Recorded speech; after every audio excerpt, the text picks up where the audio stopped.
नाशिक पुणे महामार्गावर उपनगर परिसरातील जेव्हियर चर्च शेजारील खुशी होंडा शोरूम समोर सिडकोकडे जाणाऱ्या कार क्रमांक MH15DS 1304 ने शीतल काशीनाथ खरोटे व 28 राहणार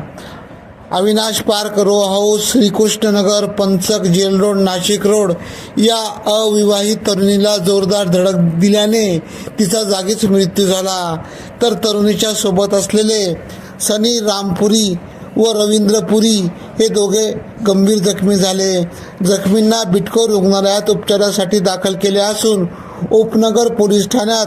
सेवानिवृत्त शिक्षक ज्ञानदेव मोतीराम सोनवणे वय 59 राहणार खोडेनगर नाशिक